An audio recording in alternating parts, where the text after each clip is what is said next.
Greetings, y'all. I can't tell you what an honor it is for me to be with you tonight. As Gina just shared with you, I was a minister for almost a decade, and in that capacity, I have stood over more caskets than I have the strength to recall, even in my strongest moments. I stood over the caskets of people who lived long, full lives that they devoted to the service of others, and over those of people who were cut down before their potential had begun even to blossom. I stood before families and friends who were grieving parents, brothers or sisters, husbands, wives, infant children. And my task at those moments and my calling were to speak, to say something that would honor the lives of the people in the caskets and allow healing to begin in the lives of those who had gathered to mourn and to listen. That experience taught me the truth. Words do not assuage grief and cannot possibly do justice to the life and the memory of a loved one lost. It was at times almost painfully frustrating for me, and I have felt some of that same frustration as I've prepared to share this Transgender Day of Remembrance with you.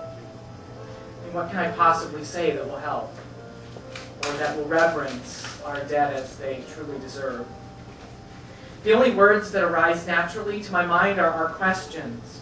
Why do these things continue to happen? When will it end? How many more have to die at the hands of hate? Questions and an offering of profound, almost piercing regret. I'm sorry. I am so, so sorry.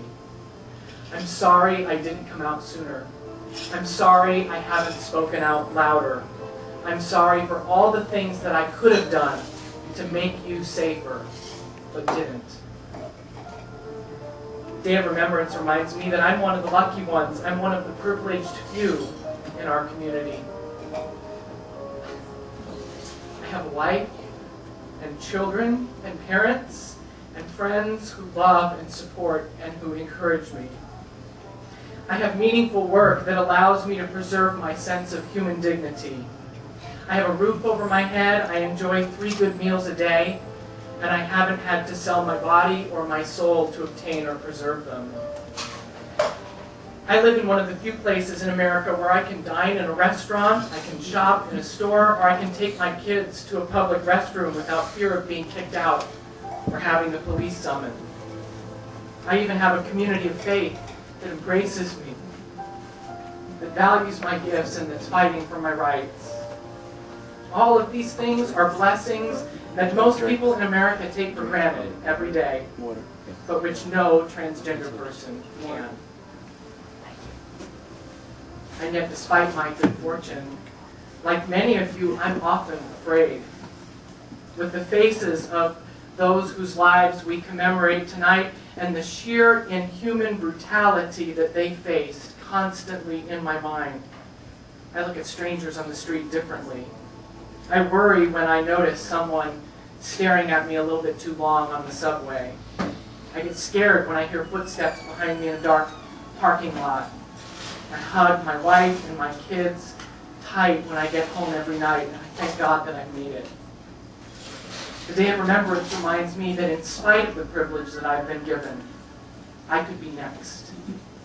This is the world in which we live. But it doesn't have to be this way.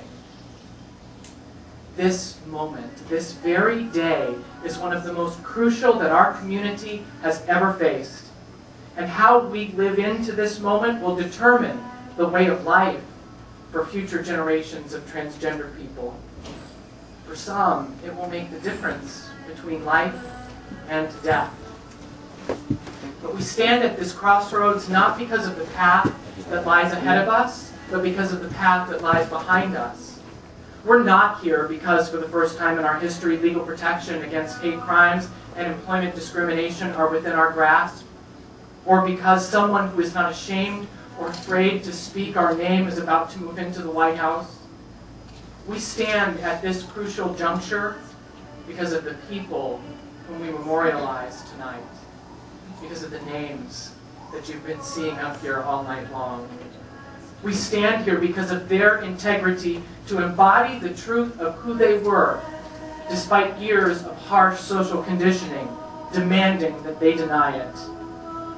We stand here because of their courage to live out that truth in full view of the world, a world that is largely hostile to it, a world that at best doesn't understand it, and at worst doesn't want to.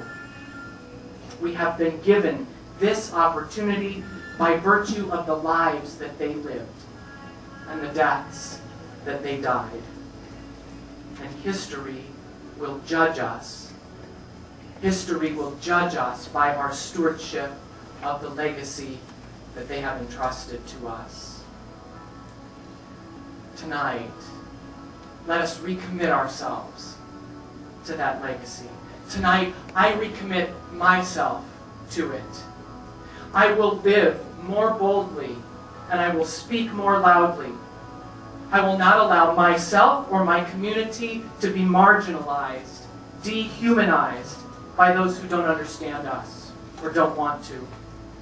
I will not allow hate to go unchallenged or ignorance to go uncorrected. I will admonish allies should they waver, and hold elected officials accountable to their commitments and to justice.